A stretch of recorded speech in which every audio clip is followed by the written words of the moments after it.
This is Saturday Morning Mysteries. And we're your hosts, Alexis and Grace. Hello, everyone, and welcome back to another episode of Saturday Morning Mysteries, where we are your hosts. I'm Grace. And I'm Alexis. And we are back for our second Jabberjaw episode. This will be Alexis's first Jabberjaw episode. I mean, if it's anything like the first, we're doing things. We're going places. We're meeting people. We're swimming around. If it's anything like the first, I'm going to need to silently stare out the window for 30 minutes after I finish recapping this episode. Good. Wondering about the meaning of life and what does and doesn't make sense in the grand scheme of the universe. Not a lot, frankly. Not a lot, as the show proves. Yes. Yes. Well, I'm excited for your episode, for your wild speculation that you hinted at last week. Yes. Take it away. Yeah, thank you. Will do. And for those who maybe didn't see last week's episode, I first recommend going back, taking a listen on any podcast platform, exactly, or watching on YouTube, because look, you need a lot of context for this show. And to be fair, the first episode did not give us context for what we were getting into, but at least like in terms of our retelling of the show, like you got to go back, you got to hear Grace describe these characters, because we're not going to rehash that this week or ever again. It's too much. It's too much. But anyways, if you did watch it, then you heard me say a little theory, perhaps, that I'm building about the Neptunes, the main characters of this show, Jabberjaw, that I think perhaps, maybe, just maybe, they may be alien creatures from another world. And Jabberjaw likewise is, or that's why he like doesn't want to eat them, because he's like, oh, those aren't humans. Ooh, they're not tasty. Ooh. Anyway, and why? So it's not everyone in this undersea world is an alien, just the 4 humans. Maybe JJ. Yeah, maybe also Jabberjaw. That's it. Yeah, no one else. I'm not saying that this show actually takes place on some alien planet that's actually all underwater. It's on Earth, but the Neptunes are from space. Okay, and they landed in the ocean. That's my theory. Okay. I just wanted to check. I do think a future episode will shed some light on at least Jabberjaw's origin story. But good. Okay. The humans, well, I'm excited. I have no fucking idea. Yeah, they're the B characters. Like, we don't get backstory for them. This is Jabberjaw's show. Neptunes. It's called Jabberjaw. Right. He's the one we care about. So we're going to like paint a background story for them. Beautiful. But the reason why I will, and the very first brushstroke we're going to do here, it's exactly why I have this theory. Because today's adventure, this is from episode 2, the second episode of Jabberjaw. So I was like, I'll just follow you up with episode 2. Today's adventure begins in the spaceship of an alien being from far, far away. What? A straight up spaceship. We see it, flying through space, past the stars, all of this twinkling in the night sky. A straight up spaceship. Okay. And so that's why I think something has to do with aliens in this show. Call me crazy, but I think the fact that aliens exist in this show, your theory has a strong start, I thought. Yeah, so we'll see, but there's more. But wait, there's more. So inside of this spaceship, we see the captain, who is the evil Commander Domax, a green beetle-looking alien who is surrounded by a crew of mantis-looking alien henchmen. So like praying mantis-looking aliens. They're like anthropomorphized manti.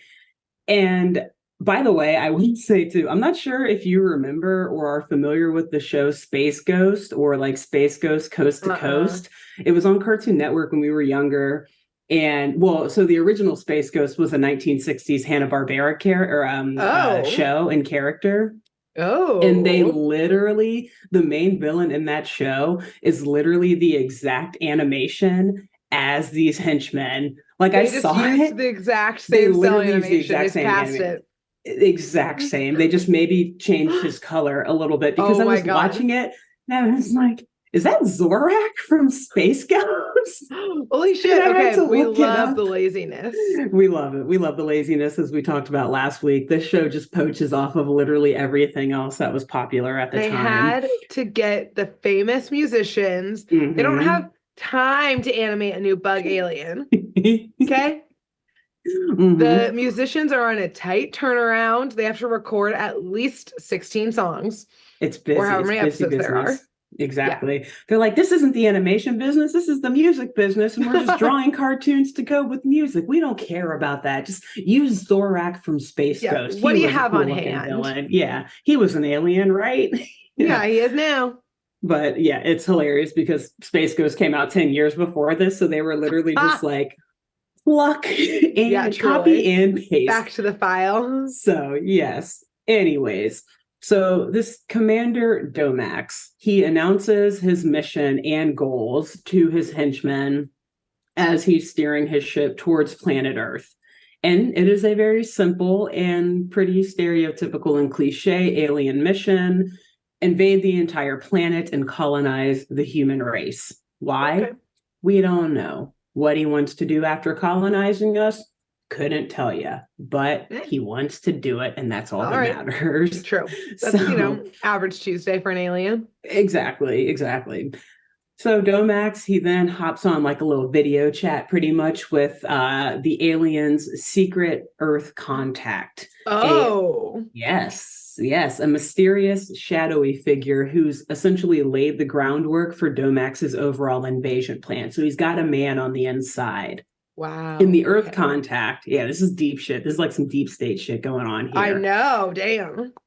So the Earth contact informs Domax that tonight at 8 p.m., because even alien invaders run on a tight schedule, he's got to send a scout ship, an alien scout ship, over the local fairgrounds of a town called Hydrostan. Again, hydro, just add hydro, aqua, whatever to water something, terms. And boom, exactly. And send the scout ship over the fairgrounds in Hydrostan, and then they will be able to pick up, Domax and his ship will be able to pick up an Earth identification device, which is essentially like a little box that each ship has that allows them, that allows them to get in and out of the cities, or gives them access to the city. So it IDs who's in the ship. So like, okay, that's kind of a cool situation. Yeah, exactly. A cool little futuristic concept that whatever. This show has a lot of issues, but my immediate thought and question is like, okay, so yeah, like forged passports and stuff. Like, yeah. Are these praying mantis creatures just gonna like stand at customs, like exactly acting like they're the human? Exactly. Pass. It's gonna say, it's like, so they flash the box showing that they have it, and like the guards look at them like, you're absolutely an alien. Yeah, because also I feel like maybe we didn't emphasize this during my episode, but like Jabberjaw is the only creature interacting with humans. Yeah, like everyone else is a human. Yeah, human or like robot entity, but there's no like multiple animals running around. It's like just Jabberjaw, and every other animal is a normal animal. Yeah. So that's why the showing up of giant bugs would be concerning. Subtle. Exactly. Yeah. I mean, much like Scooby-Doo, where you have this dog who can kind of talk and can communicate with animals in this world or with humans. In this world of like only regular, that is Jabberjaw, except he's more annoying. So so the secret Earth agent contact, whatever, he's rolling through this plan, or running Domax through this plan, and Domax thanks him for his loyalty and says that the plan's flawless and it won't fail. They're gonna be totally successful in overtaking Earth. And so he dives the ship deep down into, of course, the ocean, and towards the exotic underwater city of Hydrostan to begin phase 1 of the invasion. And at this point, I just kind of laughed because, and it goes back to your thing with Dr. Lowe, kind of like, although he wasn't an alien, like if your plan is to conquer Earth, why are you doing paperwork? why are you going underwater? You know, it's funny. It's like all of the humans are the ones that like run the shit, you know, Yeah, but like conquering Earth. I guess there are people underwater, obviously, in this world, but it also is funny to me because I always like joke around with my brother saying like, you know, if aliens ever invaded, they would absolutely. And you mentioned it last week, kind of unknowing that I was going to go here, but if aliens were to invade Earth, like they would absolutely go to the ocean because Earth is like more than 80% water and the oceans are like 90% of that water. So they would be like, yeah, this is like a water planet with a few green patches. Like, of course we want to know what's in the ocean. Here. So that's where they would be. And I just laugh that Domax goes straight there when it's like, wait a minute, why are you going to the ocean if you want to conquer human civilization, other than the fact that they're all underwater in this show? If you fuck up the oceans, it's going to fuck up a lot in the world. That's true. But also, I wonder if in 2076, none of us are on land anymore. And thus, they're like the only place humans are now. This is true, yeah. Are underwater because they've nuked themselves. Yes. Which is all to be underwater. Possibly likely to happen by 2076. Yeah, exactly. So, anyways, so after Domax or that's just where the fair was. That's where it was, yeah. They just the intel guy, he was like, I live here. I'm not going to the surface. You come to me. Yeah, exactly. Come down here, please. Yes. It's too hot up there. So meanwhile, as Domax has dived down and he's, starting to fly over Hydrostan, we see, meanwhile, the Neptunes, aka our 5 heroes, the band, the main characters, Jabberjaw and the gang. They are desperate for cash and traveling by underwater bus to Hydrostan. Okay. Coincidence? And here in Hydrostan, they are obviously scheduled to play a show at the Flying Saucer Convention and hopefully make some much needed money. And Biff, he's like listening to the radio. The Flying Sorry, Saucer. I just clicked what you just said. Yes. More Flying alien Saucer talk. Convention. Okay, cool. Yeah. Also, it's a niche interest. You're gonna get customers from all over the underwater world who are into that kind of stuff. It's a geek con situation. But also, is it like a flying saucer underwater? Because it's not flying, it's floating. Whatever. It's just a submarine at that point, right? Maybe it's like a retro con of being like, remember 50 years ago, it was only 2024 and they still called them flying saucers. How retro. Yeah, exactly. So anyways, Biff hears on the radio that an alien spaceship was spotted in the skies just earlier. The skies over Hydrostan, obviously. Okay. And he then hatches a very clever and lucrative idea in his little brain. Again, they need some money. So he's like, how do we get some extra cash off of this? Let's capitalize on this alien invasion. So the Neptunes, he says, they're going to stage a publicity stunt. Oh my God. They build a fake spacecraft, dress up as aliens, fly around in the spacecraft over Hydrostan, eventually landing at their gig on stage and then starting their performance as if they are the alien invaders. That's pretty fucking cool. All right. I thought they were just gonna fly around and be like, pew, pew, pew, we are aliens. But like at first, what an entrance to their own show. Wouldn't that be awesome? Yeah. And so Shelley is shitting on this idea. She's like, that's so stupid. Like, I don't want to build a spaceship. I think that's so dumb. But, freaking marketing, exactly. And on the other hand, Jabberjaw loves the idea. He's like hyping Biff up as he's saying it. And Jabberjaw, being a potentially vicious great white shark, gets whatever he wants. Yeah. So they say, Jabberjaw, yeah, cool, we'll do. You like it? Yeah. Cool. Please don't eat us. Please don't eat us. Please don't eat everyone on this bus right now. Like, and I would also, again, like to point out that this is a bus full of humans and a giant great white shark who happens to be sitting on Clamhead's lap. By the way. God, yes, he often does. So his head, Jabberjaw's head is like pushed up against the roof of the bus, and he's like all hunched in and like on Clamhead, staring. Yes, which again, building off of your episode last week when you said that those 2 henchmen weren't able to lift Jabberjaw, I was like, please. Clamhead has Jabberjaw on his lap all the time, and it's no problem. And I was like, does he have like superhuman strength? Is he like an alien? Is it? Exactly. Is he not even human? Human? Perhaps. Anyways. So after the gang, they get off the bus and they get settled into Hydrostan. They immediately get to work on building their spaceship, which I will say they do very easily. Like it's kind of like they know how to build one together. Yeah, I guess do it with these. So suck on that, Elon Musk. What's your excuse? GG easy. So, yeah. Clamhead and Jabberjaw, Clam and Jabber, we'll call them. They put on space helmets, aka just kind of like fish bowls with little antennas popping out of them. Classic. And they climb into the spaceship and they volunteer to be the ones to like fly over the city and pretend to be aliens landing and invading, while Biff, Shelly, and Bubbles wait at the fairgrounds where the UFO or the flying saucer convention is taking place, by the way, where they will then like announce and like say like, oh my God, look, there's a flying saucer, etc. Get the crowd all involved in it, right? Do the crowd work. Do the crowd work. Get those tips. Do that panhandling while you're at it. And mind you, that all of this has to happen, this whole stunt has to happen in time for their gig that begins at 8 p.m. Again, of course it does, at the fairgrounds in Hydrostan. Okay. And so just as Jabber and Clam are approaching the fairgrounds, they're, flying around in this makeshift, like rinky-dink spaceship. So even though they put it together quickly, it's actually not that safe looking, probably.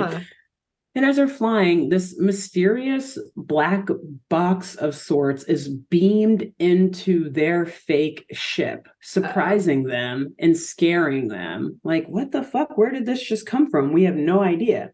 But before they can get a closer look at the object, they look up and see a spaceship is heading directly towards them head on. Real spaceship. They're like, oh my God, that spaceship looks way more convincing than ours. And they like rub their eyes. Oh my God, that's a real spaceship. What is it doing here? And so Clamhead, he's the one flying or driving. He quickly steers away, but the spaceship, the actual spaceship, begins chase. And although Clamhead and Jabber have no idea what this mysterious box is, at this point, they're like, okay, they're chasing us right after we accidentally got this. Pretty sure they want this box that just was beamed into our ship, obviously accidentally. So the secret Earth contact, the alien, who is still this like shadowy figure that we just see on like on a TV screen, he immediately messages Domax and tells him that the identification device was accidentally beamed to the wrong ship. Like, oh, wow, a pretty big crossed wires. Yeah, like pretty massive. Not gonna lie. Did you think no other ship would be in the area at that time? Like 8 p.m.'s not that late to be out. Yeah, and driving. You can't tell the difference between like your overlord's nice ass ship and like this other one / like when you have just better communication, like okay, and then flash your lights when you're ready for me to beam it. Like, exactly. 8 p.m. sounds like the only planning they've done. Exactly. This time. Yeah. And so I will say it shows this Earth contact like trying to, or not even trying, it shows him beaming the box out. Like he clearly knows which ship is which. But I guess like the technology or I don't know. I think the technology is just so bad that like you can't pick and choose which ship it goes to. Like you have to have blind faith that no other ship will be flying in that exact area at 8 p.m. Which they're like, this is foolproof. Of us being like, why are there still operators? You live in an undersea civilization successfully. Like it's that vibe of like, but you have aliens coming down from space, but you can't triangulate. I know, like which ship is which. You can't target something being beamed to a specific ship. It just has to go to a ship that is in the area. Like, really? Huh. I feel like you can make a spaceship in 5 seconds if you live in Hydrostan, but you can't beam something. Yeah, exactly. But there's like one downside on the advancements here. Yeah. So, hey, they're making their way though. It's only 2076. Maybe by the year 3000, they'll have it figured out. More accurate. Too bad Domax can't wait that long. He needs to colonize and take over this planet now. So after the Secret Earth contact informs Domax of this, he essentially orders them to, stop that ship and anyone inside of it. And that they've got to be captured and held prisoner at any cost. Okay. So meanwhile, wait, is he ordering this to the Earth contact or his praying mantis? The Earth contact is actually in a power move ordering Domax this. Yeah. He's like, I work too hard for this shit. Like, please. Spicy. Yeah. But again, Domax turns around. You're right. But Domax turns around and then tells his henchman, like, okay, go do it. All right, that's fine. Do what he says. Yes. He's like, don't undermine my power in front of my people. Yes. You heard me. I'm in charge here. Kind of. So meanwhile, as all of these shenanigans are going on, not in the air, what do you call it? Higher up in the ocean. Yeah. In the I don't fucking know. I don't know. Biff, Shelly, and Bubbles are the other 3 members of the Neptunes, for those who didn't join us last week and haven't gone back for whatever reason. Like we told you to. We told you to. We warned you. We're not doing any context on them. So any background context. So these 3, they're still at the fairgrounds and they're just kind of like looking up at the sky or whatever the fuck, waiting for Clamhead and Jabberjaw to arrive in the spaceship. And, their patience is wearing a little thin, aka Shelly mostly is starting to complain that this is taking too long. And they look up and not only see their fake spaceship, but they see another very not fake spaceship right on its tail, viciously chasing Clamhead and Jabberjaw above these fairgrounds. And so they're like, oh my God, that's a real spaceship. Like, is no one on the ground freaking out yet? We don't see anyone on the ground. I guess it's 8 p.m. That's late in Hydrostan. Everyone's in bed. The convention starts later. It's about to happen. I guess. Yep. And actually, that's such a good point. We see a lot of people in a second, but yet no one sees this or, well, put a short pin in that. Well, yeah, that's okay though. So just as, they see these spaceships chasing around and going crazy, we then go up and see Clamhead. He's like trying to steer all over and outfly this other spaceship, this real alien spaceship that's chasing them for reasons that they are unaware of at this point. And seeing that openly, why can't I talk? Seeing that openly chasing the ship over the skies of Hydrostan would kind of give away the whole secret invasion type thing. Yes. The real aliens are like, okay, you know what? Let's fall back. Like, this is probably not the best place to try to retrieve this identification box.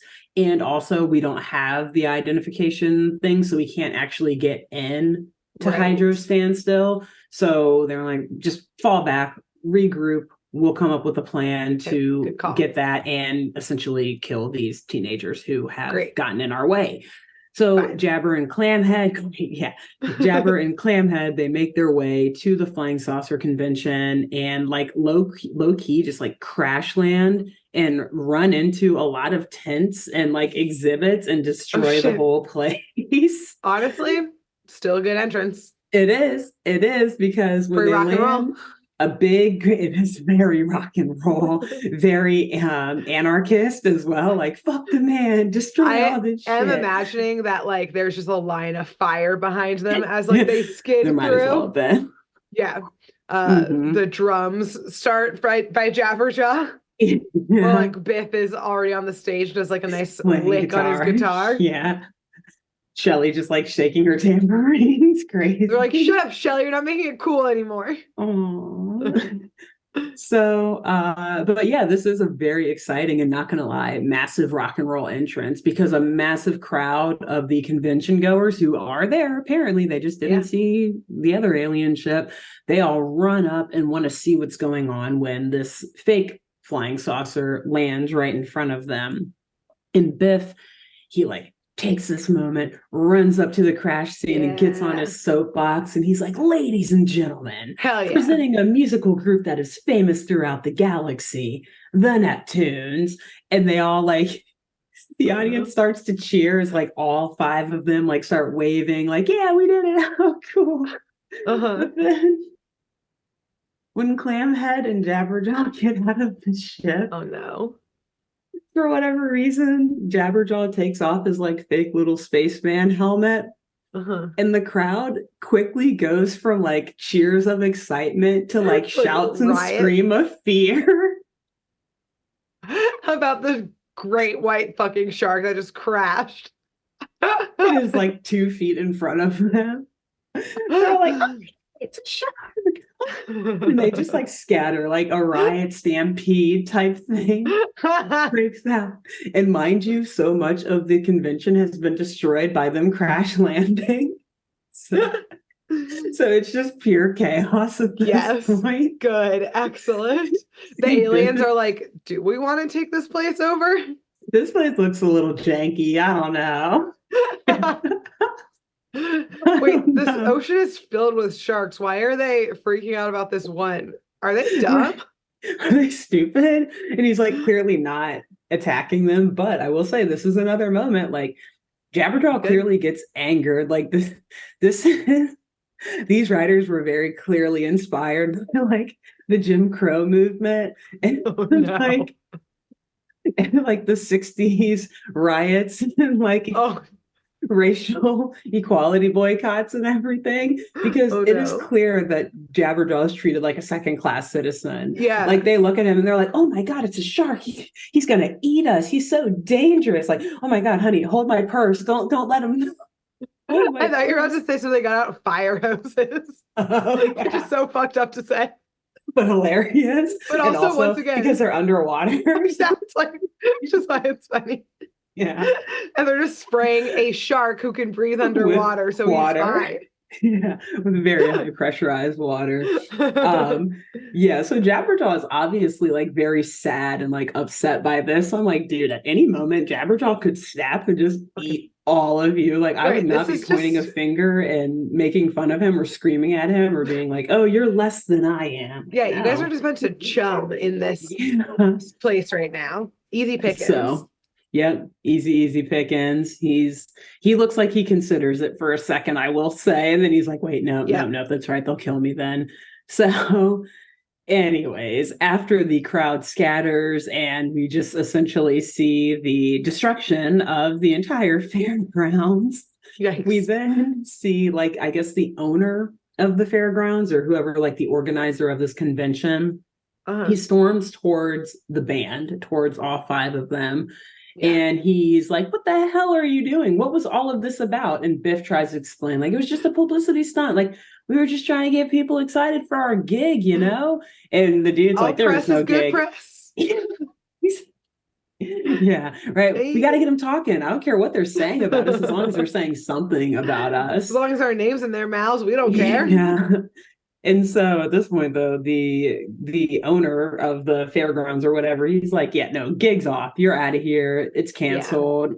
You're not allowed on this property anymore. You've literally destroyed the fairgrounds and scared away all of my customers. You're about to be even more broke than you already were because now you owe me millions of dollars. Millions, quite literally. And the city, too. There's a lot of tax revenue they were going to bank on from this.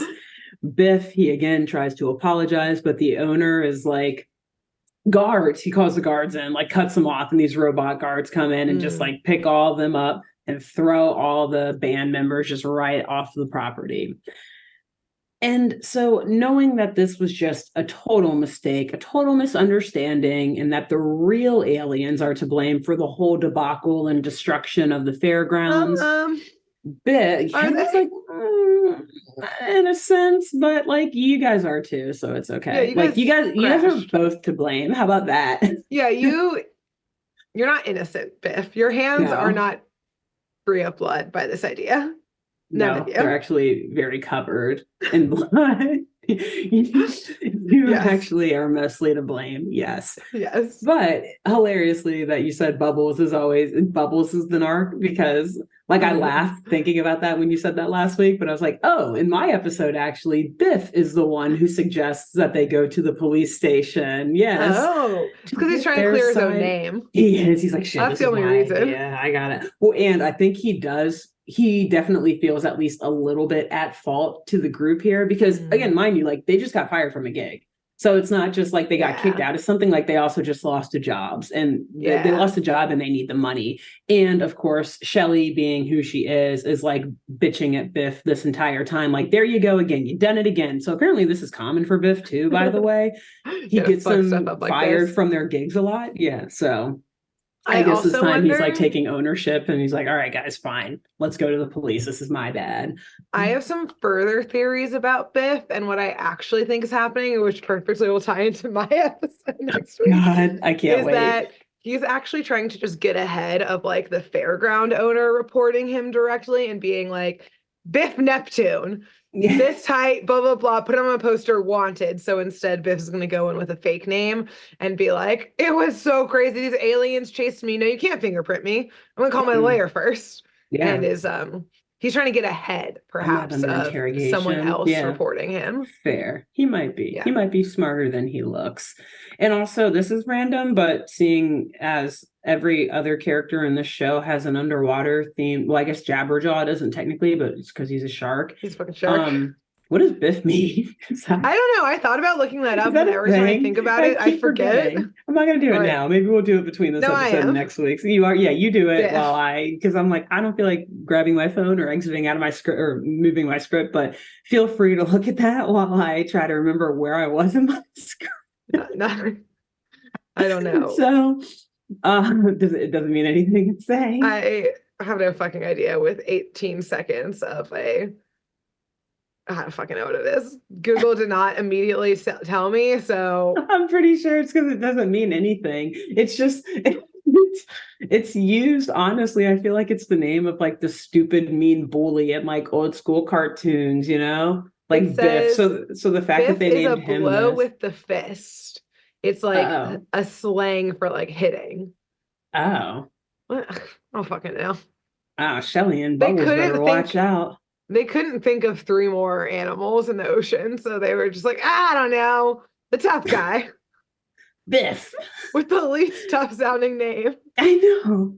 It just doesn't make sense. Anyway, okay. Well, anyway, again, why are you guys asking so many questions about this show? Stop asking us questions. Stop. We don't know. No one has answers. So, anyways, the gang, led by Biff. Led by that Punch. Led by Punch. They go to the police station in Hydrostan to get their side of the story on record. You know, clear their names, as you mentioned, and then hopefully get their gig back at the Flying Saucer Convention.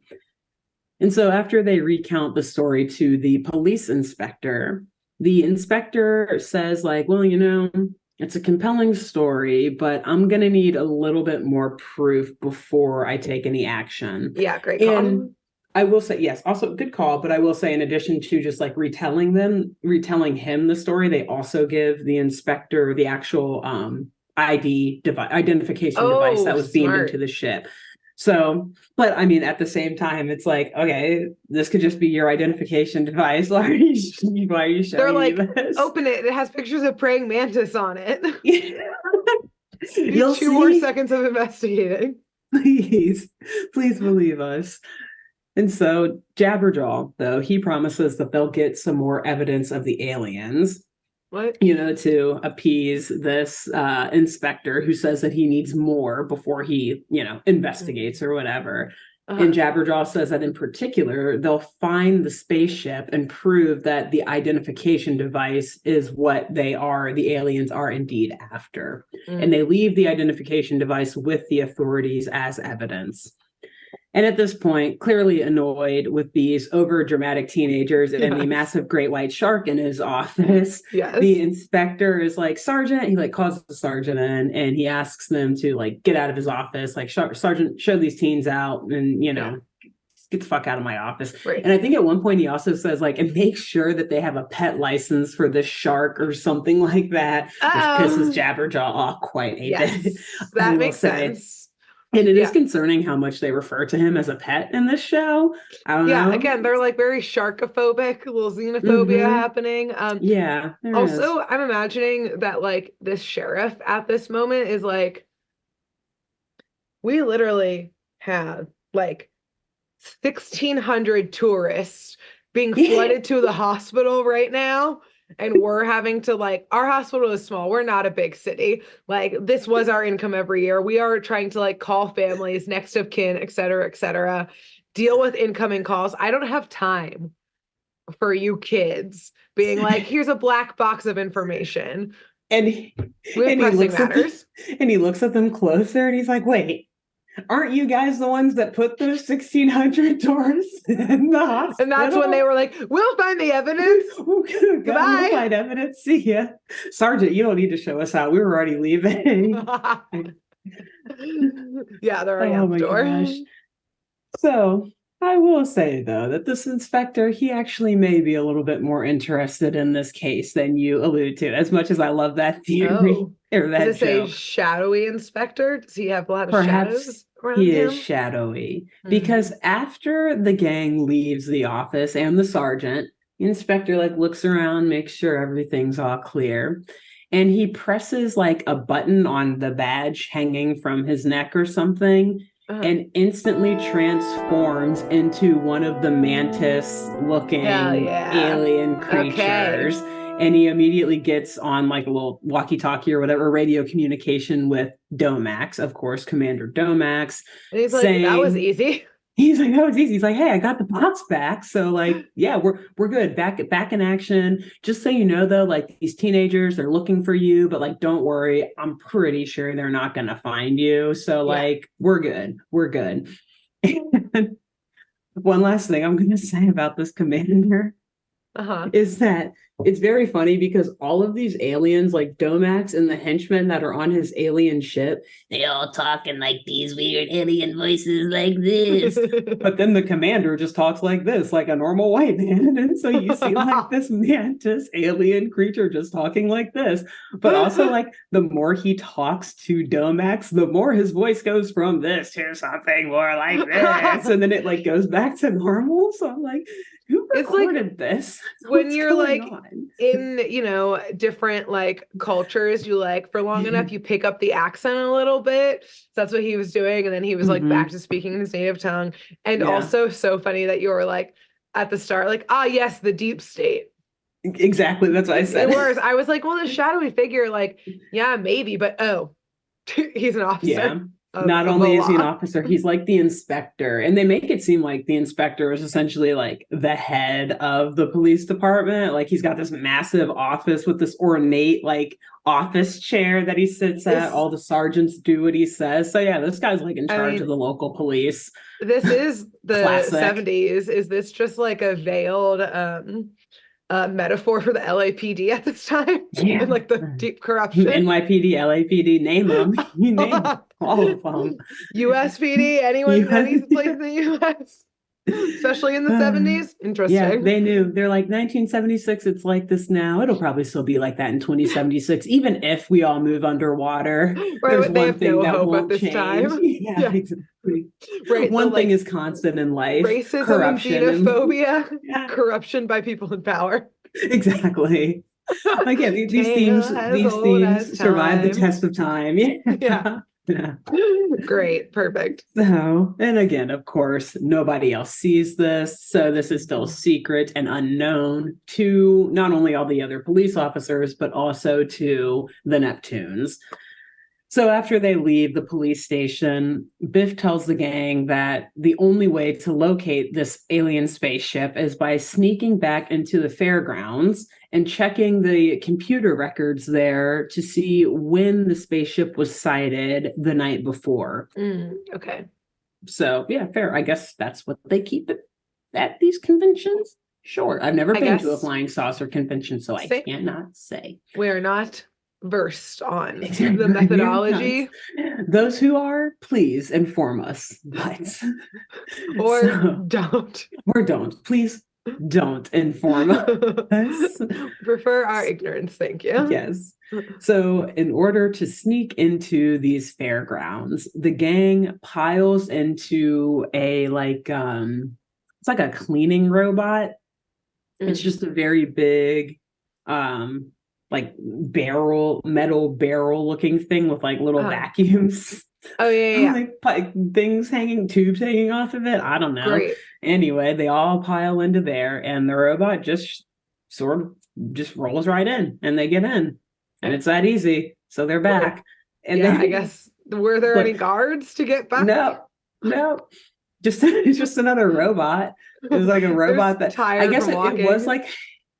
It was like a guard robot, but all it did, it stopped the cleaning robot, but only to like throw more trash in.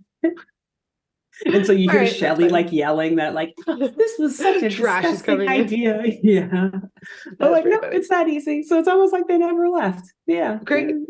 Cool. And so anyway, they get out the robot, out of the cleaning robot, and they make their way to the computer exhibit room, which, as Biff suggested, conveniently houses information on UFO sightings. And it has like a cute little like label underneath like the door, or like on the door to the room, that says from the year 1976 to the year 2076. So we've got 100 years worth of UFO sighting information in this room. Wow, cute. Yeah, cute. How cute. And so inside of this room, they find a tape with the information on the sighting from last night. And they pop that tape in and get all of the info that they need to track down the ship, where they pretty much just hear this guy like reading a record saying that the UFO passed over Hydrostan on a compass setting of 183 degrees, meaning that the gang is hot on the UFO's trail. Great.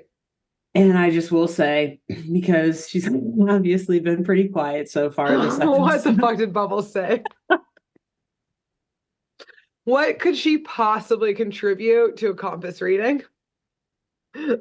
Navigation. I'm glad you asked. Because when the guy on the tape says 183 degrees, Bubbles says, oh, and I'm paraphrasing because I didn't actually write it down because I was like, this is so fucking stupid. Bubbles like, oh, 180 degrees, that must be so hot.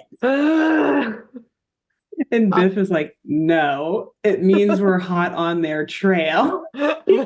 Like, no. He's like, why didn't you die in that crash?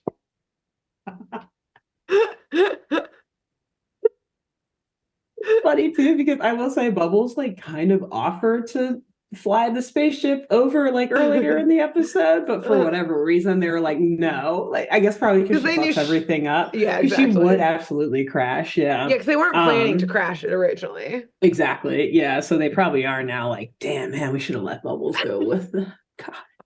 I mean, the aliens would have abducted her. I know.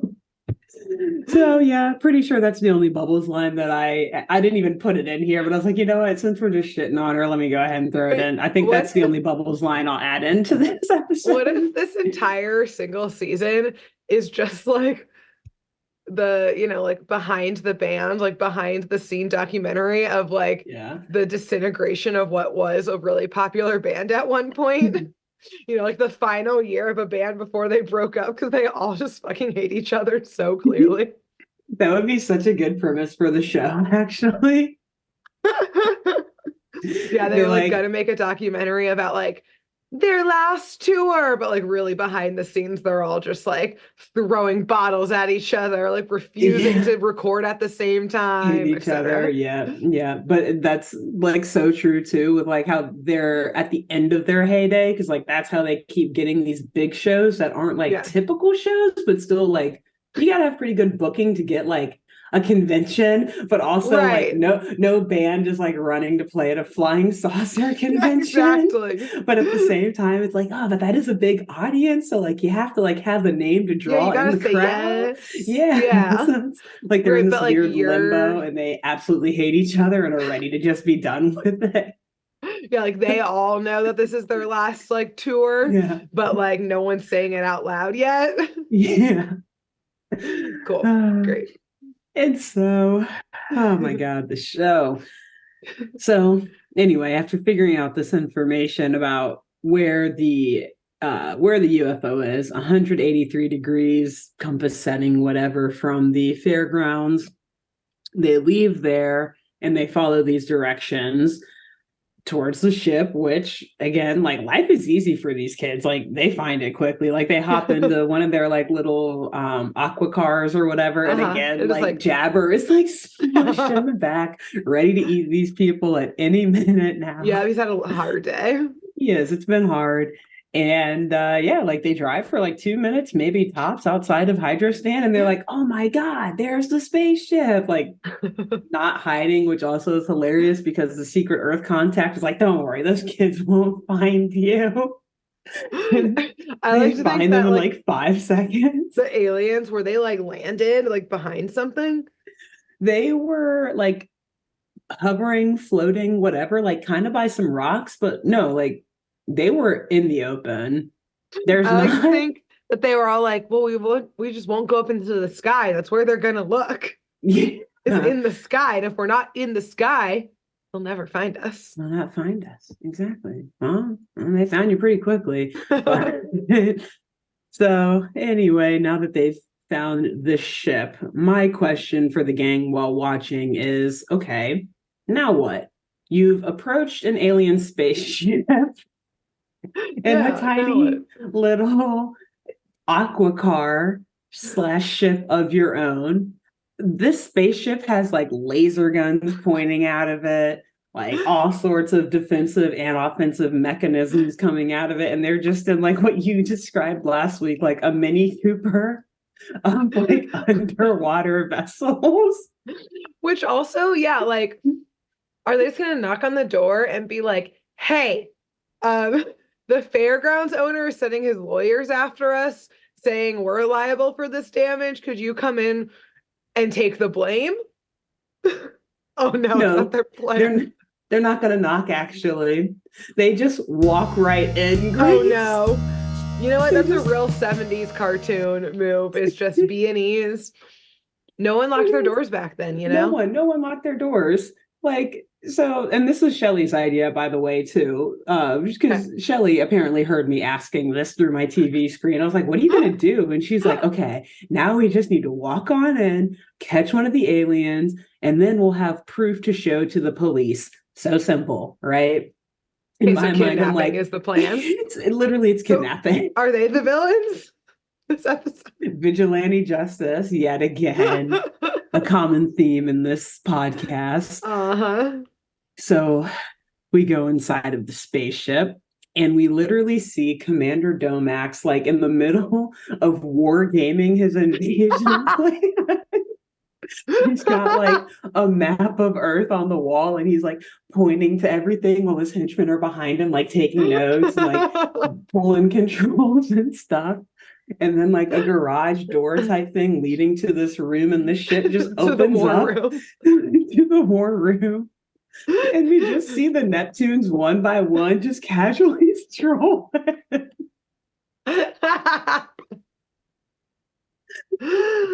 Domax is wargaming. And they just stroll in like they own the joint. Like, all right, cool. Looks pretty cool in here. You must be Domax, huh? Huge confidence. Confidence. They're like, and so Shelly's like, you know who I am. Shelly of the Neptune. I'm the most famous. Exactly. I'm the most famous tambourine player in the deep blue sea. The galaxy. Yeah. You've heard of me. Surely, right? Oh my God. That makes the next couple of lines so much funnier. Okay. So the gang tries to convince Domax and his henchmen, and this again goes back to my theory, that they too are aliens. Oh. And that they seek to conquer Earth. And since they got to Earth first, Domax and his crew need to back off. You know what? That's a good ploy, especially like if Shelly is leading it, because Shelly loves to argue. She does. She's like, bring it. Like, I'm ready. I'll debate.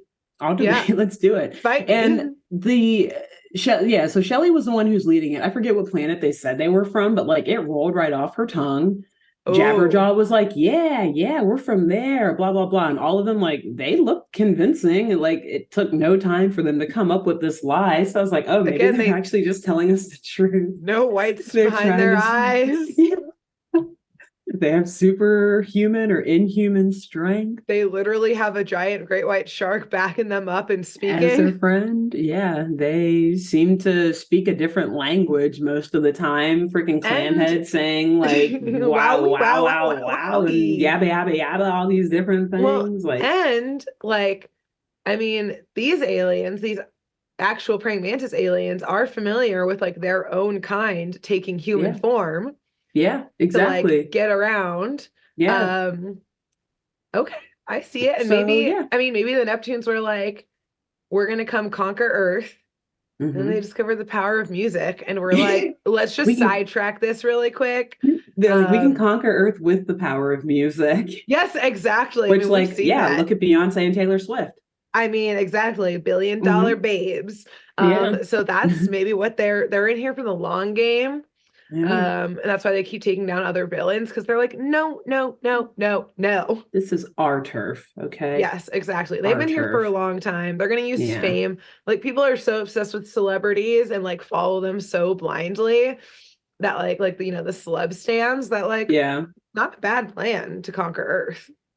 No, not at all. Yeah, it'd be easy, especially to do it through the arts and stuff like that. That's probably the best way to do it. Yeah. Not that we're getting any ideas here, but or anything. All right, I see. I could see it. So, anyways, yes, and so you see it, and Domax maybe sees it a little bit too, because he's like, if you are indeed an alien, show me one of your alien powers. Okay, he's like, I can do.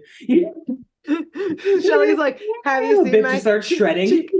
And Domax is like, wow, it's dancing with me. Their little alien praying mantis toes. Start dancing. But like they're just standing like that. Just kind of dancing, bobbing. Yes. Oh my god, I wish that would have been a better way to like end out this episode, but no. So the gang is not able to convincingly show him any sort of special power that they have. So Domax is like, okay, you guys aren't aliens. Throw them in the cell, henchmen. Like, get them out of here. But before the henchmen capture all of the Neptunes, the gang, they're able to make a break for it. They run away through the ship and hide in what is called the teleporter room, which is currently occupied by a single one of the like mantis looking alien henchmen, just like typing away and like pulling controls and stuff, like facing away from the door. Poor guy. His name's probably like Jeff or something. Super innocent. He's a nerd. He's just trying to get a paycheck to feed his family. This poor guy.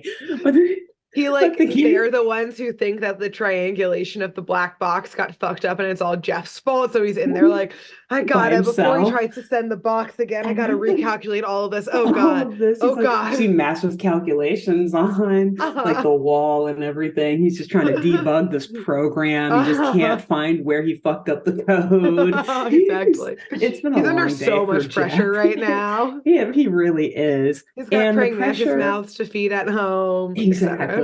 His wife is about to eat his head if he doesn't come back with a decent bonus. She's gonna eat his head regardless, but he might as well have a bonus. It'll be sooner.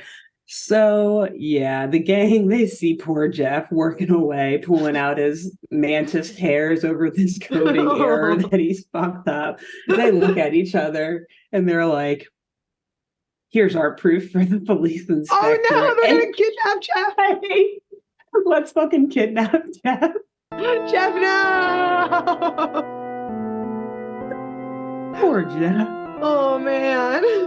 Let me just say, for a mantis-looking alien creature, Jeff is so adorable. And I love, like, yes, his name is Jeff now. This is just, it is what it is. None of these Domax is the only alien with an actual name. It doesn't even matter. We go Jeff. from Domax to Jeff.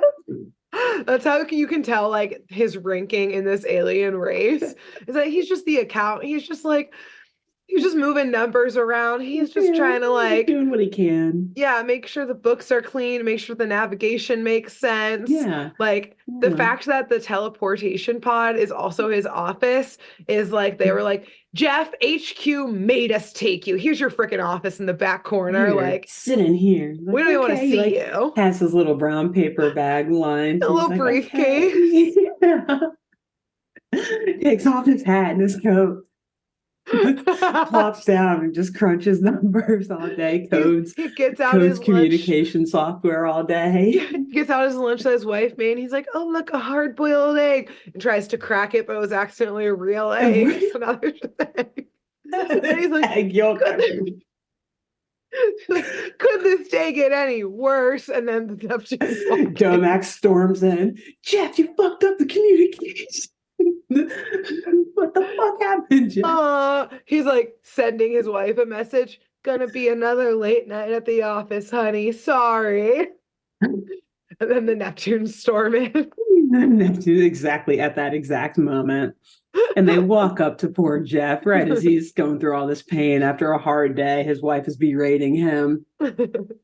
And yeah, they walk up to him and they're like, Domax's orders. And he's like, whoa, what are the orders? No. They're like, you've been ordered to come with us and act as a spy on Earth to carry out this mission.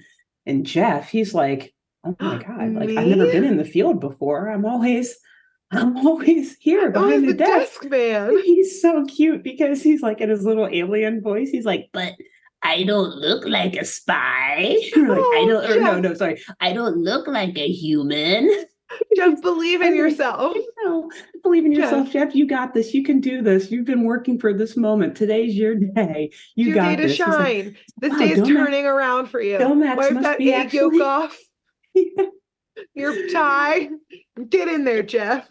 And Jabberjaw and Shelly say, oh, don't worry about it, Jeff. Like, you're going to be fine. Like, we'll do a makeover. We'll make you look just like the average human. Oh, no. So they plop him down into, like, the salon-style chair. They just Shelly puts a bunch of makeup on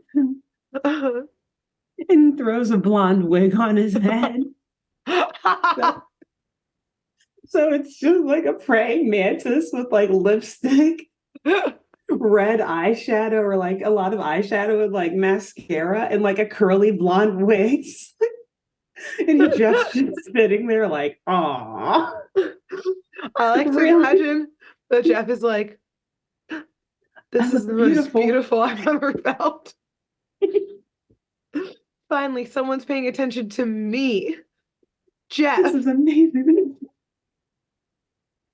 It's been the best day ever. I almost forgot about being banned to this room and this room only. Poor Jeff, he's got his spirits up high. He's like, wow, I'm going into the field. We're really doing this. I can't believe it. I'm gonna get such a good bonus. I don't know at what point he realizes that this is a kidnapping. But the next scene, we just see them all in the police station. I mean, you know what? Maybe he still thinks he probably knows that the other spy is a cop. So he's I think he does. Yeah. Okay. He does. But it's funny though, because they're in the police station and like the Neptunes are like holding Jeff's arms like behind his back. Like he's clearly being like hostage by them. I think they took the makeup and the wig and stuff off of him too, because like he just looks normal again. So maybe he was like, okay, I don't like it as much as I thought I did. Maybe take it off. Jeff, maybe like they entered the water and immediately just washed away. But I like to imagine the reason why he hasn't like tried to get away yet is he was like, my wife's always telling me I'm always by the book. I'm never impulsive. You know what? I told her this would be the year of yes, the year of Jeff. Do it, Jeff. Yeah. The makeup made me feel confident. I'm going to keep saying yes today. The day was going so horribly because I kept saying no. This is a new year, new Jeff.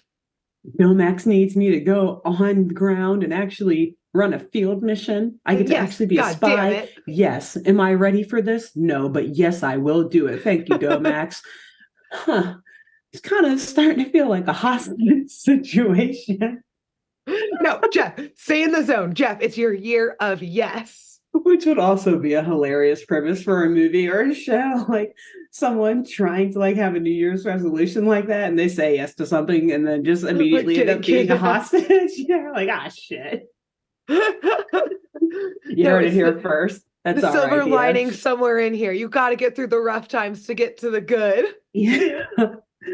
Oh my God. Jeff, your wife always says you're so negative. See the positive here. See the positive. See the positive. I'm no longer behind the desk. I'm seeing the universe. Like this job promised I finally would. Getting out there. There are no windows in that teleportation room. I could never see what we were flying by in space. They would have let me look out.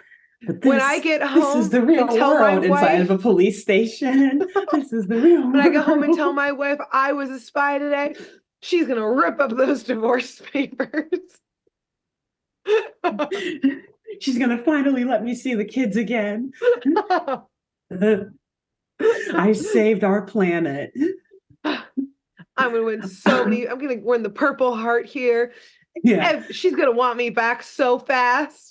She'll never eat my head. She'll never eat my head. This is my year. This is going back a bit, but I also imagine the reason why they took his makeup off, it didn't wash off. It lasted fine and everything. But when they showed him to the inspector with makeup on, he's like, hi, young lady. It's nice to meet you. Like, no, this is an alien. So then off the makeup. He's like, oh my God, you're an alien. Yeah, ma'am, how can I help you? Are these teenagers annoying you or bothering you in some way? Sir, have you been kidnapped? Ma'am, is this I don't know if you know this, but there's a 15-foot long great white shark behind you. Are you okay? Please blink once. Blink twice if you need help. Jeff is just like, I have no clue what's going on. When the cops screamed when they took the makeup off, Jeff stood up a little taller and was like, I'm beautiful with or without makeup. I know that now. Rips his wig off. This is who I really am. No one can change Jeff. Keeps the face makeup, but wig off. He's like, this is the perfect balance for me. Oh, man. So... yeah, anyway, this doesn't really work because duh. And as I told you before, the inspector is actually the deep state secret contact who has been helping Domax.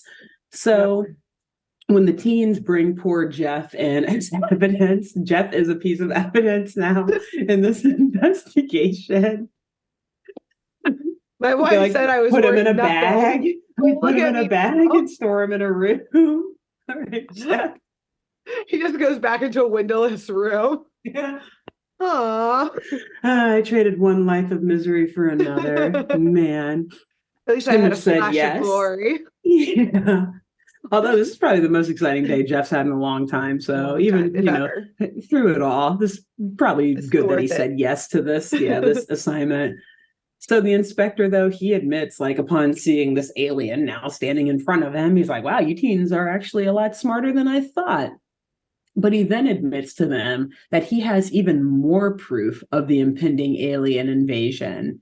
And so he again presses that button on his badge that's hanging from his neck, and he immediately transforms into a mantis-looking alien creature, revealing himself, of course, to be the secret Earth contact. And I wasn't going to say it, but one more line from our fave. Does she even know what's happening? No. What did Bubbles say? When he presses the button and changes, she's like, wow, how'd you do that? Even Jeff looks at her and is like, yes. Jeff's like, bitch. You just saw a whole ship of us. No, it's funny though. Yeah, because like she clearly has no idea what's going on because everyone else in the band in unison is like, oh my God, he's one of them. Exactly. Yeah. Like, oh no, big reveal. He's an infiltrator. And Bubbles is like, wow, how'd you do that? Wow, it was just a costume like we did on Jeff. Your costume looks way better than Jeff's. Oh man, yeah, Bubbles, good Lord. So anyway, the inspector, he gives it away. Yep. Shows that he is indeed working with Domax, and the gang's like, oh shit, we gotta go. So they try to run out of there. Did they leave Jeff behind? They do. They leave Jeff behind. Jeff's like, okay, I guess I'll hang out here now. Rejected again. Yeah. And so before, though, the gang can escape from the police station, the secret Earth contact, the police inspector, they never give him a name, so I don't know what to call him, but he's able to, he like presses a button, and in classic 70s cartoon fashion, it like drops a cage on top of the gang as they're trying to run away. And so not Jeff. Oh my God, poor Jeff. Oh, I want justice for Jeff. Jeff is just sitting there like this because the inspector was like, God, they picked you, Jeff? God damn it, don't touch anything. You can't even do anything here. Just go. God, you got kidnapped by humans, Jeff? God damn it. They would be like, Jeff, you would get kidnapped. What the hell, Jeff? God, Jeff. And meanwhile, I just thought of how funny this is too. The teleporter room is like unmanned right now, so you just see like shit like teleporting all over the place.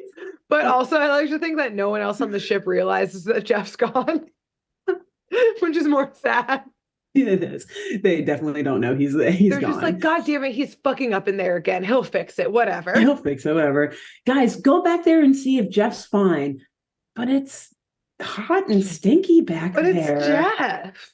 Yeah, you're right. Fine. We'll check in with him later. If it keeps happening for like 30 more minutes, we'll go back and see if he's alive or not. But like, damn, he'll get it together. He'll get it Classic together. Probably for now.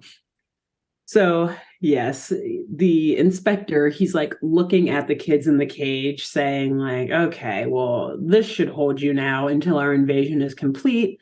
Okay. But then Jabberjaw jabbers a great white away. Fucking shark. Exactly. He reminds them that he is a massive great white shark who can likely break through the cage at any minute and eat them if he wants to. Again, another moment where he could snap and kill literally everyone in sight. But instead, he, just kind of shows that he can bend the cage a little bit. And at this point, the aliens are like, oh shit, yeah, you're right. Like, we should probably actually get out of here. Yeah, this isn't going to hold you for too long. We are just large bugs, and you are a great white shark. You are a great white shark. You can absolutely kill us in any minute. Yeah. So the aliens instead decide to put the gang in a rocket and shoot them into outer space. So okay. Cool. They load them up into the rocket, and they keep them in the cage in the rocket, by the way. Just in case. And just in case, you never know, they can get out. And they launch them off. And then did they bring them back to their ship in the cage? No. So this is some like scout ship or something. This isn't Domax's ship. Okay, got it. Yeah, so this isn't like the mothership. This is some other. Did they like bring the ship to the jail? Oh, no. So, yeah. Okay. They don't show how this transfer happens, but somehow they transfer the cage to what looks like a straight up like rocket ship launching, like a space, what do you call it? Like a Cape Canaveral, whatever, like where they literally like the launch rocket pad. ships. Yeah. Okay. Got it. Like, cool. So somehow they transferred them from the prison to there. Got it. Okay. They go from being in a cage in the prison cell to showing the spaceship launching off. And got it. You know what? Maybe they made Jeff teleport them.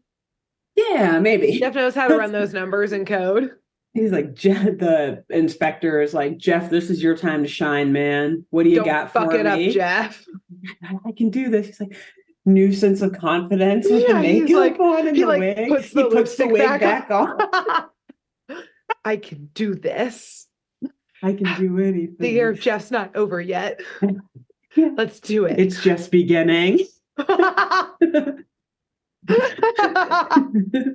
This is Jeff's year. Yeah, Jeff's time to teleportation device right in the precinct. If I do this, Domax may put a window in my teleportation room in the ship. How kind of him. So, they launch off this rocket. And then the inspector calls Domax and tells him that the meddlers have been taken care of and that they can now move ahead with the Earth invasion plan. But hilariously, as I said before, the gang, like, they're still inside of a cage in the spaceship. But the whole thing was that, remember, they put them in the spaceship because they're like, oh, a cage isn't enough. Like, Jabberjaw can break out of a cage. So as soon as the rocket's in the air, like, Jabberjaw just breaks them out of the cage again. Maybe they're like, they don't know how to drive a spaceship. Well, that's part of it. So Biff, he does run to the control and he tries to steer the rocket, but they've put it on, like, they've locked the controls and they've put it on autopilot. But all the more reason why it doesn't matter that they're in a cage, though. It's just, maybe they just didn't want to risk it being like, if we let them out for even 1 second, it's a great white shark. Dangerous. Yeah.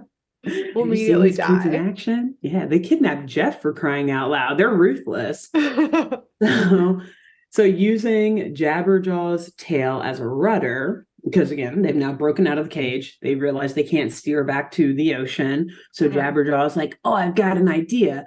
He somehow sticks his tail, his back end, out of like the exhaust of the rocket or whatever. Are they still underwater?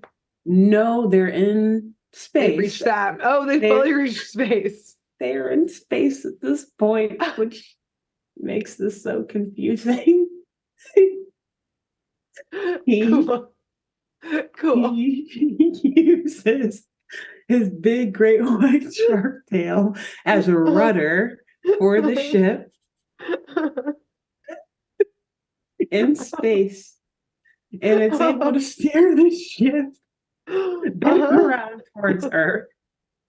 But somehow, since his tail is like hanging under the exhaust, the back of the ship, the force of it flying back towards Earth sucks Jabberjaw out of the back of the ship.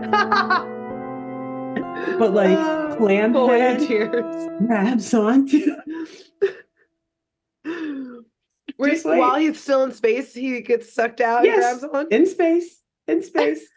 So he can also breathe nothing. Not only can he breathe air, he can breathe the absence of air. Okay. He can breathe in the void. Maybe he's an alien. But apparently they can all breathe in the void. Again, are they aliens? Because Clamhead, as Jabber is being sucked out of the back of the ship, Clamhead grabs his fin and is trying to hold him into the ship, this massive great white shark. Again, Clamhead has super inhuman strength, and he's like, oh yeah, I can hold you.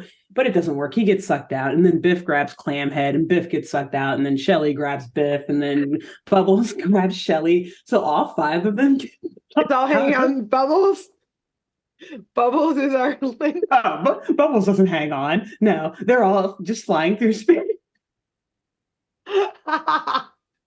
No. Which I would say this confirms that they're aliens, that they didn't immediately get crushed under the pressures of space in the absence of any or like freeze, anything like that. Yeah. So they're all like, it's like a chain link of all 5 of them holding on to each other, flying through space. And they're like, oh no, how are we going to get back to the ocean? And Clamhead's like, Jabber, turn into a parachute. And being the ooze creature that he is, as you described. Yeah, that's the type of aliens that they are, is that they're ooze. Yeah, ooze all of them are. They're just ooze personified. And so Jabber like flattens out and turns into a parachute, and they all just gently float back down towards the ocean. And as they get closer, Biff instructs them all to, put on their, what do they call it? Their aqua helmets. He's like, everyone, activate your aqua helmets and we're going to fall into the ocean. And it's funny because it very quickly goes from the background being like dark sky with like stars everywhere, obviously alluding that they're in space, to like a millisecond later, like crashing waves over the ocean, and they just like plop into the ocean.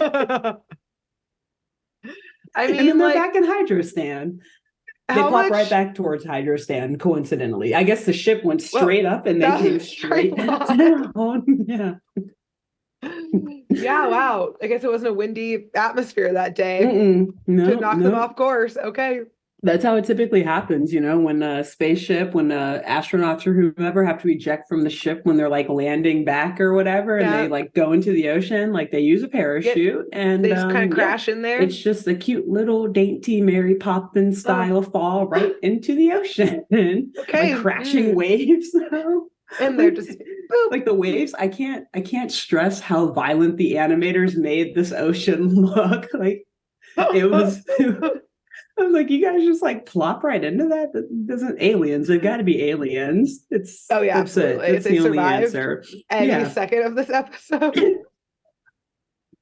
Yes, aliens. So luckily, or maybe not for them, the gang, they land right on top of one of the flying saucers that's taking part in this alien invasion. Again, underneath water though, a floating saucer, swimming saucer, a sub, I don't know. Yeah. And unidentified floating object. The works. And they see that the aliens are like full force ahead, getting ready to attack Hydrostan. Like they're sending out all of these little smaller ships to circle around the area. And the gang agrees that now is the time to take their final stand and make sure that these alien creeps don't get away with their crazy plan. So the gang sneaks into the spaceship again, but while all of the humans, will say, sneak into the spaceship, Jabber's like out there hyping himself up, getting distracted, like imagining how he's about to beat the shit out of all of these aliens. He likes doing he does that. Yeah, give him a give him a two, and a left and a right. Exactly. He's doing all that. And he gets separated from the gang because he's not paying attention. Yeah. So the gang, they're like already inside of the ship while he's still out there doing that. And they're sneaking around in there. And they happen to run into an alien henchman, of course. And this starts a very groovy and funky chase scene, classic 70s animation with an amazing song, by the way. It's like, it's so good. You're going to love it when you hear it. It's very, it's like art psychedelic rock, like art rock / straight psychedelic rock. Super cool. And amazing. Jabber's just like watching them getting chased from outside the ship. He's like looking through a window, like, oh, like I'm glad I'm not in there. I know, pretty much. And the chase ends with the teens being trapped in a storage room in the alien ship. Oh. And Domax being like, okay, good. They're trapped for now. So just like continue on with the plan. Like, you know what to do. Yeah. And just as the teens are about to give hope, because like they're looking out of a little window and seeing more and more ships going towards Hydrostan, they're like, damn, like, okay, I think this is the end. I think we might have actually fucked this one up. Whoops. Just as they get there to that like sad mental state, they see a saw-like object cutting through the wall of the alien ship, of the room, of the storage room that they're in. And they quickly realize that Jabberjaw, since he was outside this whole time, he has called upon the help of a carpenter shark, or like the sawfish, those ones with like the long, like saw-looking beaks, noses, not a beak, whatever. And the shark just like cuts through the wall and it like frees his friends, but also like lets a bunch of water into the ship, I guess. I mean, they don't give a shit about this ship.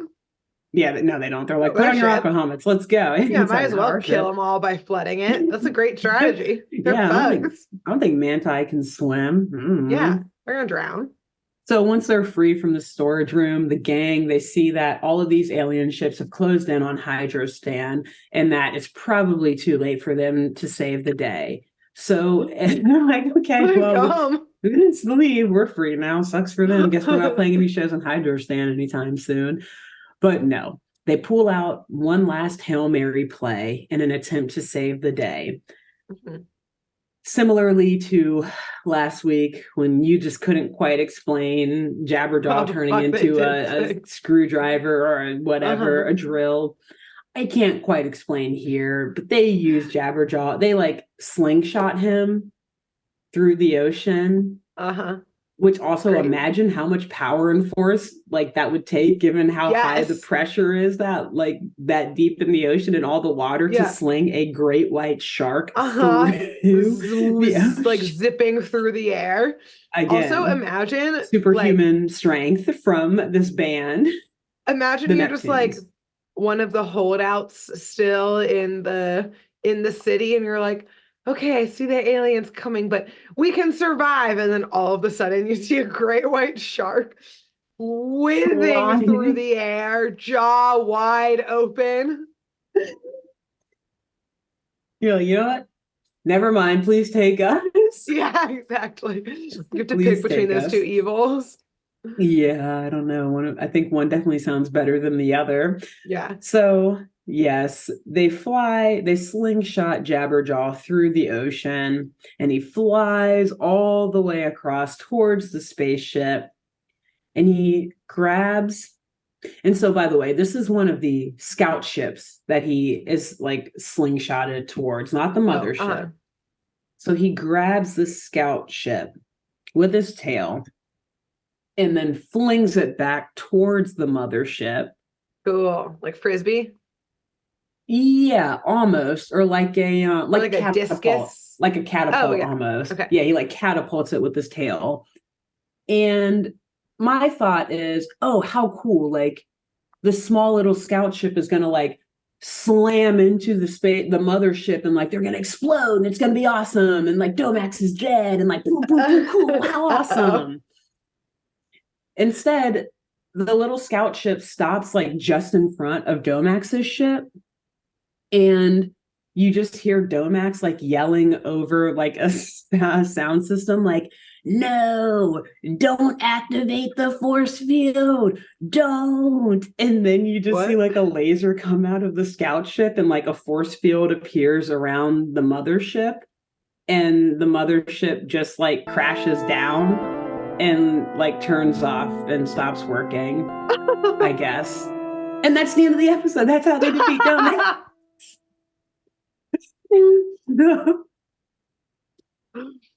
And so the gang is like briefly celebrating their victory, and as last week, the city holds this big public, memorial, or not memorial, honoring award ceremony. Thank you for them, and like thanks Jabberjaw and the rest of the Neptunes for their brave heroism and for saving the city from the alien invaders. I think the mayor literally is like, well, and now that the alien invaders have been sent back to where they came from, we can get back to the convention or something like that. What, you think that the convention would be like, no, invite them in. This is our dream. Let's tour this fucking ship. Exactly. Right. Like, save the ship, please. Please. You see them Area pulling it in on like place. a truck. Yeah, exactly. Yeah. But nope. So they all applaud for Jabber now. I guess they're less scared of him. They're like, okay, this is actually a good shark. Like, he's fine. He's not going to eat us. He saved the day. And the gang then, starts their gig. They rock out playing yet another banger of a song, another one that I want to download and listen to over and over again. And all this happens as the audience and I vibe out to the song. And that's the end of the episode. Do you want to know what I think happened with this force field situation that made no sense? Please, someone's got to make sense out of it. Explain. Because you said there was like so many like little, scout ships going out. Yeah. They were like, all right, this place is clearly tougher than we need. We need all hands on deck to get like these scout ships out. Everyone has to man one. Yes, Jeff, even you. So he got put into Jeff's one. Like, this is the best day ever. Yeah, he's like, I can do this. I will be part of this invasion. I've already helped so much. But then when he gets like flung, like beat up by Jabberjaw, and like maybe in the speaker somewhere, Domax is like, yes, Jeff, it's fine. Like, suck it up. Jeff's had enough. Jeff being flung at Domax. They're face to face in like the mirrors, or like the windows between the cockpits. And Domax is like, Jeff, no. And Jeff just looks at him because he's the one who coded the laser or the force field, and he knows that the lasers will, like, if a laser hits the force field, it's all over. And he just flips open that button. Says, this is for Jeff. This is for me. And that's why the force field thing happened. And Jeff finally fucking snapped. Now that you say that, I think I did hear Domax say, Jeff, no, not the force field. Don't. And I think that's what happened. I love Jeff, man. I If hope only Jeff becomes the Hanna-Barbera thought about him. overlord. Me too. He should take over. I mean, apparently he's the only one who still survived. Or actually, so I guess all those scout ships already like went out and they're still hovering over Hydrostan, but they're like, oh, well, that's the ship that took out Commander Domax. I guess he's our leader now. That ship is our leader now. Yeah. Lord Jeff. It's a very tribal way of like passing the torch. It's like pure piracy though. Yeah, whoever kills the current captain becomes a new captain. Yeah. They're space alien pirates. Jeff turns the ship and goes, I'm the captain now. The captain now. Turns the ship, looks at all the other ships. Yeah. Yes, Jeff. Puts his wig back on. Yes. I am actually no, he never took it off. Jeff. Could you imagine him like looking eye to eye with Domax with like the wig and the cheap makeup on? And the then makeup pressing is now the button. Smeared though, like he's been like Braveheart. crying from the stress of the day. Yeah. He still has the egg yolk on him. This is for Jeff. This is for Jeff. This is for me. My year of yes. Hits the button. Wow. And amazing work. I can't wait until they do the behind the music for the Neptunes and we get to see where Jeff is now. Yeah, exactly. He'll be a talking head. Yeah. Like, at the end. But he's like, when he's a talking head, he's like on a gold throne of like bones of his enemies. Wearing like a huge crown and like scepter. And it's like, yeah, I mean, they were pretty convincing. And I did hear their music at the end. And, you know, it's a real shame that the universe lost such a good band. But yeah, they did seem pretty dysfunctional. I knew it was the end. You could really feel the tension when they kidnapped me, you know? Yeah, they really couldn't get their plan together. It started out strong, but once we got to the police inspector's office, I really looked at these kids and I thought, they're really in over their heads, aren't they? Yeah, and if that ain't the truth about the music industry and fame itself, I don't know what is. Yeah. That's like how it ends. It has like the little like label at the bottom, like Lord Jeff, Emperor, Overlord, Emperor and Overlord. Alien like Commander, footage Emperor, Overlord. From him in the police station. Of all that happening, like flashing while he's discussing his time with them. Yes, precisely. Wow, amazing job. Thank you. Yet another wild ride, acid trip of an episode of this amazing show, Jabberjaw. Grace will be up again next week with another episode. I can't wait. Sure will. But until then, next week, Grace, who should they tell about this podcast? I think you should tell anyone you know named Jeff. Nice. Jeoff or JEFF, whatever. Doesn't matter. Any one of them. Cool. Good. Any type of Jeff, let them know. And who else should they tell? So I also think you should tell a police inspector, I suppose. I don't know if that's like a legitimate role. I guess it is, like a detective maybe, or whoever the inspector is. You know, maybe look at him a little bit harder than usual. See if they're a double agent, actually. Poke his badge. Poke his badge. Secret button. That I guarantee you that'll go well. And it'll be right on his chest, so really hit it hard. Punch it if you have to. Don't take our advice, but do it and see what happens. I'll go find out. Let them know. Yeah, ask them if they've got any undercover aliens working for them on the inside. Amazing. Just in case. Yeah. Wow, incredible. Thank you. Until next week. Bye. Thanks for tuning in to Saturday Morning Mysteries. If you enjoyed this episode, please share, rate, review, leave us a like, and drop a comment. We post episodes every Saturday and bonus tune tangents whenever we feel like it. So please subscribe so you don't miss the shenanigans. And if you want to follow us on YouTube, click the bell under the YouTube subscribe button to receive notifications when new videos are posted. And if you want to subscribe to the podcast, we have no idea what you're listening to us on. So just hit the big subscribe button on whatever app you're using. We believe in you. Give us a follow on Twitter and Instagram at SatmornMist, all the abreves, and let us know if you have any episode or show requests by emailing SaturdayMorningMysteries@gmail.com. Thanks to Jenna Kendall for the logo design and to Ava Sakiki for the music used during this week's episode. See y'all groovy kids next week on Saturday Morning Mysteries.